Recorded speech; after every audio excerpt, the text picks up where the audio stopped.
Devils double next level movie review. ఈ movie run time వచ్చేసి 2 hours 16 minutes. ఈ movie IMDB rating వచ్చేసి 4.8 out of 10.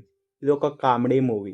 ఈ movie story ఏమిటి అంటే, మన హీరో సంతానం ఒక మూవీ రివ్యూవర్. ఇందులో ఉండే ఒక క్యారెక్టర్ థియేటర్కి రివ్యూవర్స్ని పిలుస్తాడు, కానీ ఆ క్యారెక్టర్ మనిషి కాదు, దయ్యం. అలా ఒకరోజు సంతానంను వాళ్ళ ఫ్యామిలీని ప్రీమియర్ షో వేస్తున్న రివ్యూ చేయడానికి రమ్మని ఇన్వైట్ చేస్తాడు. ఇదే అసలైన స్టోరీ. సంతానం వాళ్ళ ఫ్యామిలీతో కలిసి వెళ్తాడు. తర్వాత ఏమైందనేది మనం మూవీలోనే చూడాలి. అసలు సంతానం గారు తప్పించుకున్నారా లేదా అనేది మనం మూవీలోనే చూడాలి. ఈ మూవీకి ఇదివరకే 2 పార్ట్స్ కూడా ఉన్నాయి. వన్ టైం వాచబుల్ మూవీ, ఓటీటీలో చూడవచ్చు.